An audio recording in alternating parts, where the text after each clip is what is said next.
Halo, apa kabar? Assalamualaikum warahmatullahi wabarakatuh. Senang sekali saya Hersbun Arif bisa kembali menjumpai Anda semua. Dalam beberapa hari terakhir ini, pekan-pekan ini kita betul-betul hiruk pikuk ya. Jadi sampai akhir pekan pun ini hari Sabtu, hari Ahad masih banyak berita-berita yang sangat hot. Dan salah satunya itu sebenarnya ini ada juga berita yang sangat hot, tapi kemarin ketutup ya kasus abolisi dan amnesti yang diberikan kepada Thomas Lembong dan Hasto Kristianto. Ini soal langkah atau kebijakan baru dari Badan Pelaksana Danantara yang baru saja menerbitkan SK penghapusan insentif, tunjangan, dan tantiem. Tantiem itu bonus tahunan untuk Dewan Komisaris itu di BUMN dan anak-anak usaha BUMN. Surat keputusan yang ditandatangani Kepala Badan Pelaksana Danantara Indonesia, itu Rosan Roslani ini sangat mengejutkan ya kalau meminjam istilah anak-anak sekarang ini seperti plot twist gitu. Sebuah alur cerita tidak terduga tiba-tiba berubah dan kemudian tidak diantisipasi oleh pembacanya gitu. Tapi kali ini tampaknya yang tidak mengantisipasi dan tidak menduga adalah mereka-mereka yang jadi komisaris utama maupun komisaris di BUMN, terutama yang baru saja diangkat jadi komisaris utama maupun komisaris di BUMN. Keputusan ini membuat mereka-mereka yang tadinya itu bakal hidup nyaman, tenang karena bisa mendapatkan penghasilan sampai miliaran per bulan.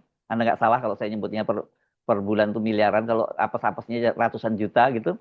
Ini nggak bakal sampai seperti nggak segede itu.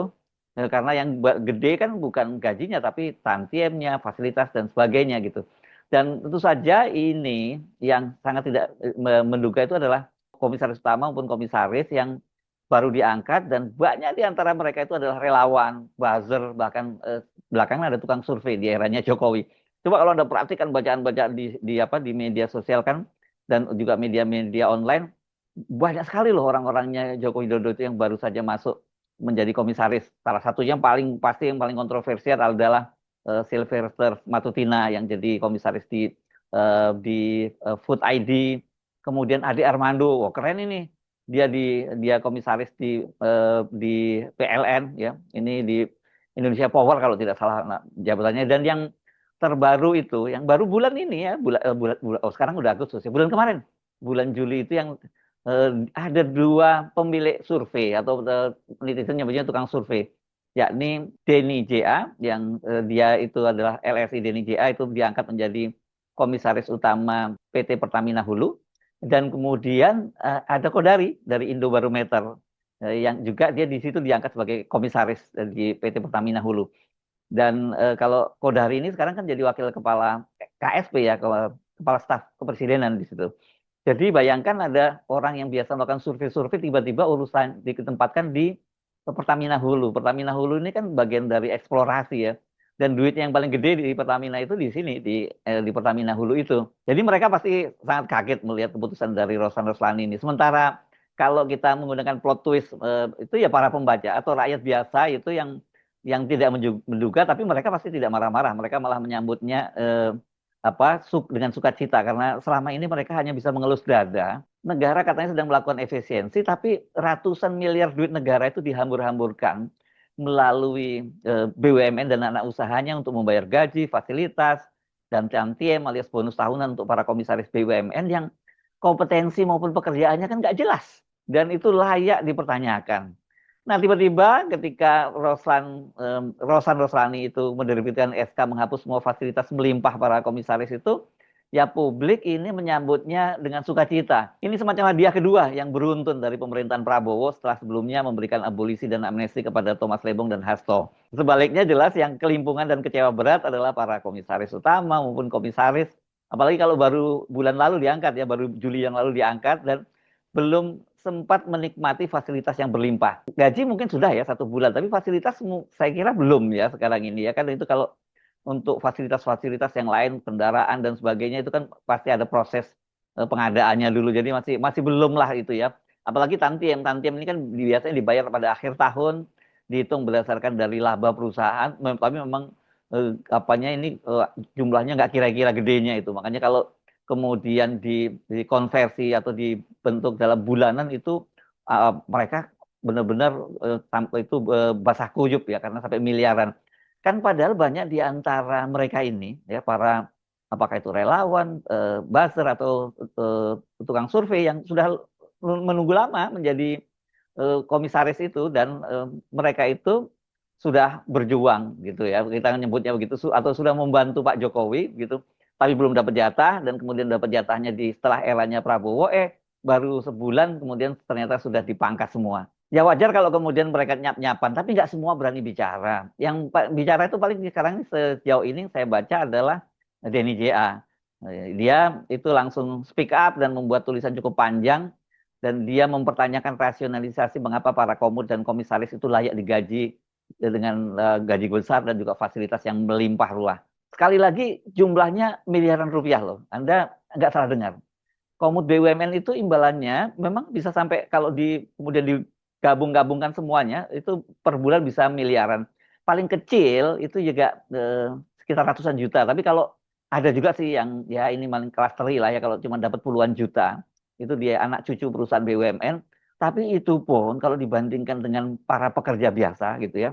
Kelas manajer bahkan kelas direktur utama pun ini gaji mereka masih lebih gede gitu. Apalagi untuk para pengangguran ini pasti bikin bikin ngiler nggak karena bukan bikin ngiler sih malah bikin marah ya karena mereka masih mempertanyakan apa sih kerjanya sebagai seorang direksi dan kemudian kalau ditanyakan kompetensinya apa urusannya survei dengan Pertamina Hulu yang bagian dari eksplorasi minyak itu dan kemudian atau ID Food dengan buzzer seperti yang didirikan jabatannya oleh Sylvester Matutina misalnya yang kuliahnya pun nggak jelas ya kalau kuliahnya pun di Ruko gitu. Keputusan itu ditandatangani oleh Rosan Roslani pada tanggal 31 Juli. Jadi timelinenya bersama dengan keputusan abolisi dan amnesti, hanya beda hari. Ini saya bacakan untuk Anda ya keputusannya kenapa kemudian menjadi geger ini. Di sini suratnya tertanggal 30 Juli. Oh ya, tanggal 30 Juli. Jadi hampir sama lah ya dengan waktu proses pemberian amnesti dan abolisi itu. Dan perihalnya adalah pemberian tamtim, insentif, dan atau penghasilan dalam bentuk lainnya kepada direksi dan Dewan Komisaris BUMN dan anak usaha BUMN. Jadi suratnya itu kepada direksi dan komisaris BUMN dan anak usaha BUMN, daftar terlampir, ini panjang banget daftarnya. Merujuk pada perihal sebagaimana di atas, kami dengan ini menyampaikan hal-hal sebagai berikut. Satu, dengan telah diundangkannya Undang-Undang Nomor 19 Tahun 2003 tentang Badan Usaha Milik Negara sebagaimana telah beberapa kali diubah terakhir dengan Undang-Undang Nomor 1 Tahun 2025, pengelolaan terhadap BUMN, investasi dividen yang berasal dari BUMN dan operasional BUMN sepenuhnya merupakan kewenangan BPI Danantara, holding operasional dan holding investasi.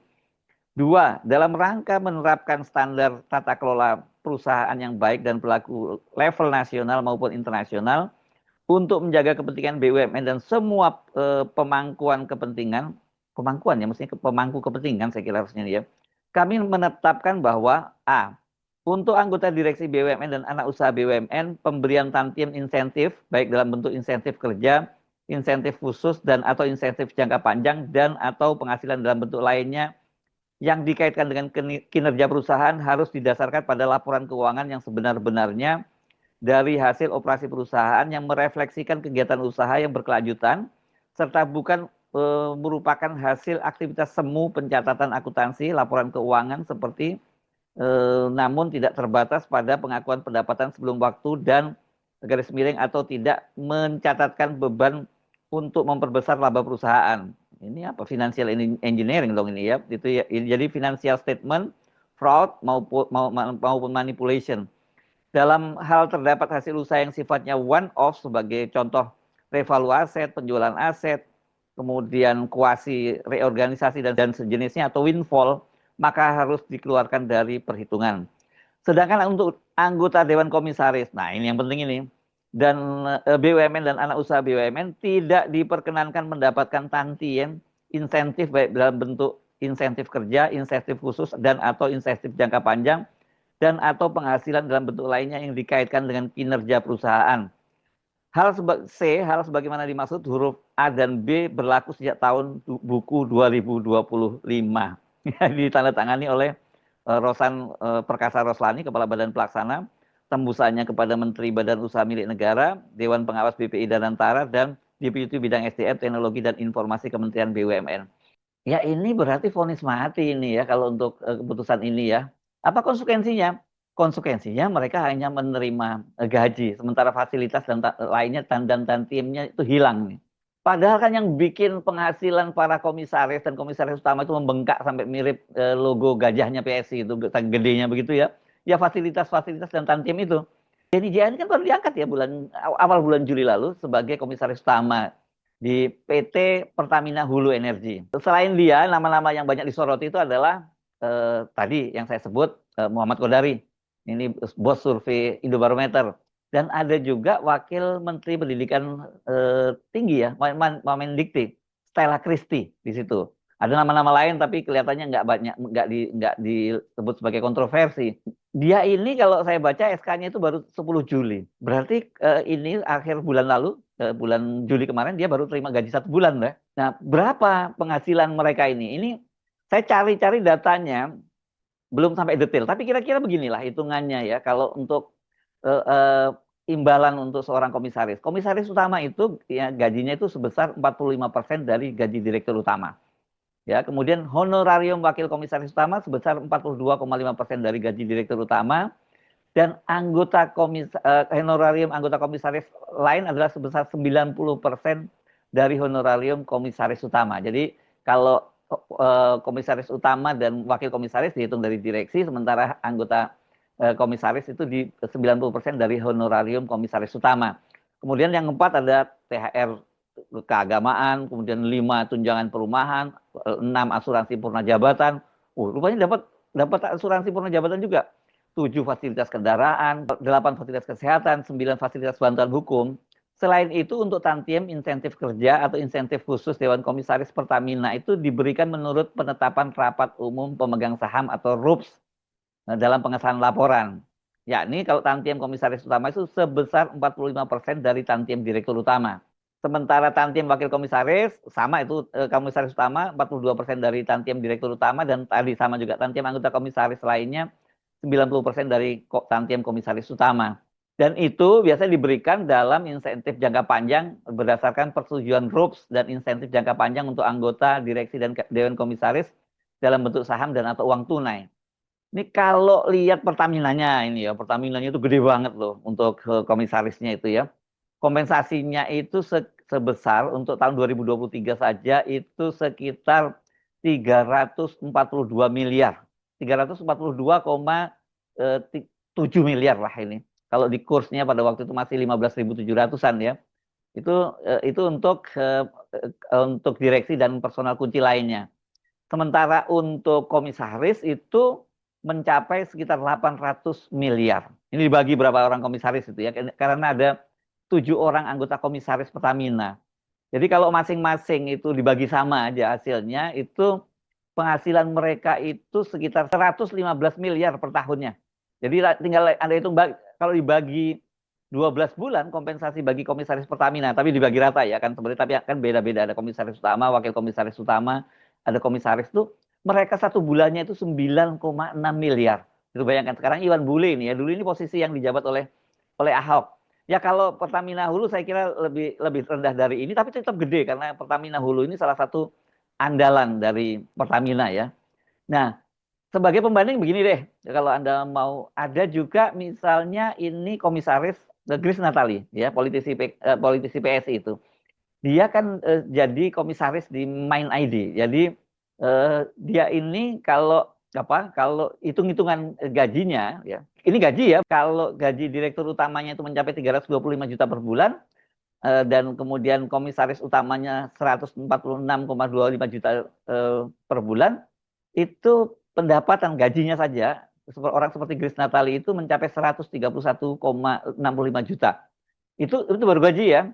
Ini kan belum tadi yang tantiem, insentif dan sebagainya. Kalau nggak salah saya baca mungkin bisa 1,8 miliar waktu itu angkanya. Tolong dikoreksi kalau salah, ingatan saya seperti itu. Nah, tapi ini misalnya ada lagi orang seperti Ade Armando. Ade Armando itu ya kita tahu lah posisinya. Dia memang seorang dosen dan sebagainya, tapi dia lebih dikenal sebagai buzzer juga, diehardnya Pak Joko Widodo itu. Ini pada tahun 2024 ini karena dia di PLN Nusantara Power ini ya. Jadi masing-masing itu honorariumnya saja itu disebutnya honorarium ini ya. Per bulannya itu 106.920.000, kemudian tunjangan transportasi per bulan 21.384.000, tunjangan komunikasi per bulan 1 juta, THR 106.920.000.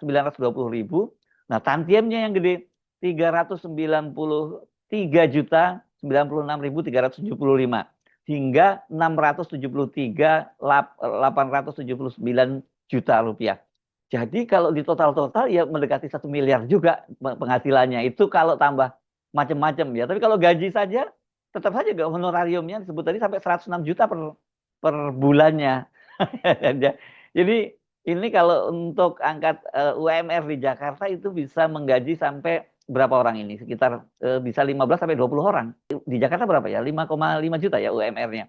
Jadi tetap saja para komisaris ini dengan kerjaan yang tidak jelas gajinya gede banget gitu ya. Jadi kalau sekarang ini kemudian dihapus semua tunjangan-tunjangan, ya mereka pasti jengkel, marah gitu, tapi sementara publik pasti akan sangat senang gitu. Makanya saya sebut ini jadi kayak plot twist gitu ya. Nah, sekarang ini kemudian kita masuk soal Denny JA ya. Denny JA ini kan kemudian dia protes lah gitu. Ini buat tulisan panjang, ini banyak dimuat di berbagai media dan di grup-grup WhatsApp dimuat ini. Dia kan sekarang menjabat sebagai komisaris utama PT Pertamina Hulu Energi.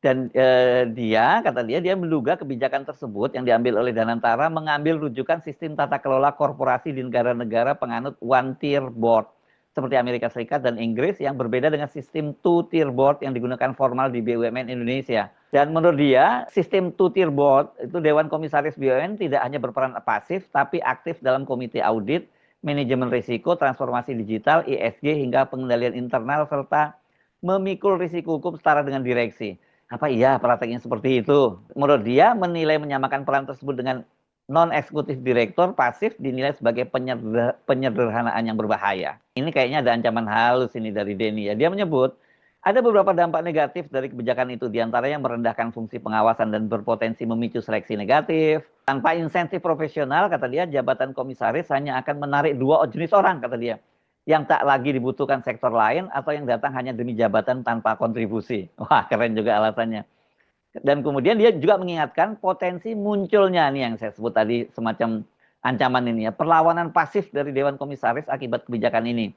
Komisaris mungkin tidak berdemonstrasi, tapi mereka bisa memilih diam, tidak bertanya, tidak menyela, tidak mengoreksi, dan dalam sistem pengawasan diam bisa lebih mematikan dari kritik terbuka. Gimana komentar Anda? Dan Denny juga memandang kebijakan ini bisa menimbulkan diskriminasi struktural antara direksi dan komisaris serta merusak kontrak psikologis di dalam organisasi.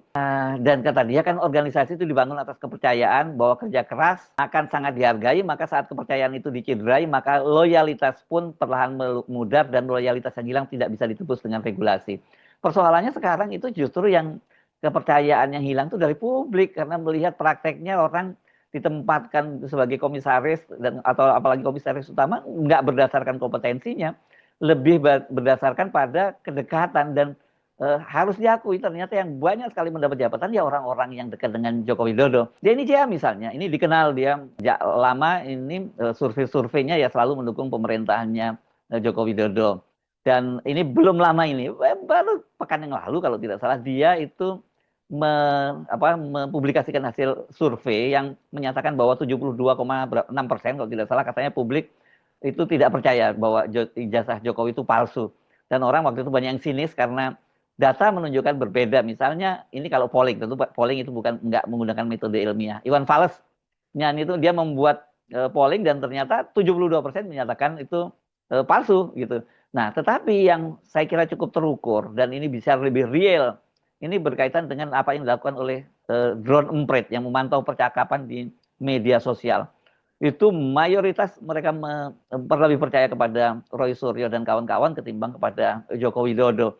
Jadi dari sini saja kita lihat dia sampai titik-titik terakhir masih terus membuat narasi-narasi ya pencitraan untuk Joko Widodo yang secara ilmiah itu dipertanyakan.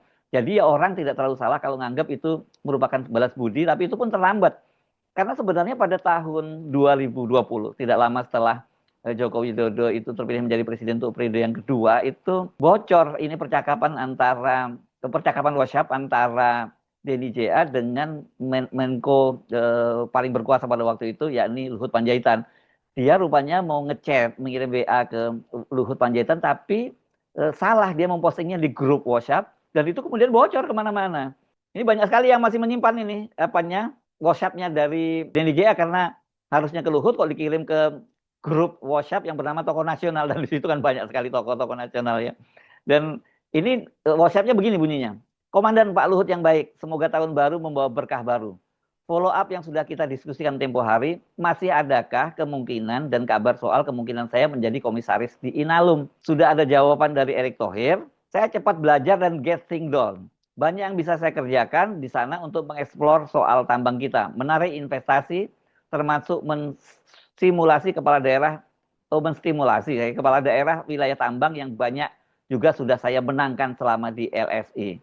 Komandan dapat meyakinkan Erick Thohir atau Jokowi. Saya bisa membantu Komandan soal investasi, soal tambang di posisi komisaris. Terbukti pula saya sudah berhasil membantu Komandan ikut memenangkan Jokowi 2 kali. Nah ini menarik, di 2014, 2019. Sangat ditunggu arahan Pak Luhut berikutnya. Denny ini terus di sini ditambahin ini karena diambilnya dari grup tokoh WhatsApp.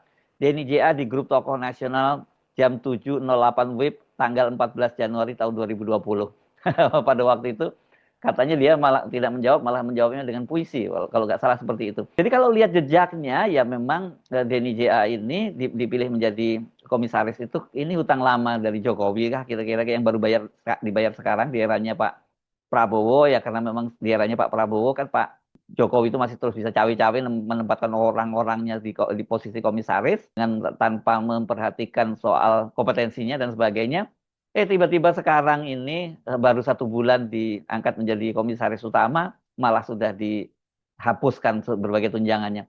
Mungkin kalau buat Anda lihat gaji ratusan juta, ya itu masih tetap ngiler. Tapi buat seorang Denny Jaya, saya kira angka seperti itu sangat kecil buat dia. Makanya dia langsung protes tuh. Tapi saya kira kalau ini, nah saran saya Denny melakukan lagi survei ini. Apakah publik setuju tidak remunerasi, insentif dan tunjangan lain dari para komisaris utama dan komisaris BUMN itu tetap dihapuskan atau tidak? Saya kira tanpa mendahului hasil survei itu, pasti mayoritas akan menyatakan setuju. Saya Hersbun Arif, sampai jumpa lagi. Wassalamualaikum warahmatullahi wabarakatuh.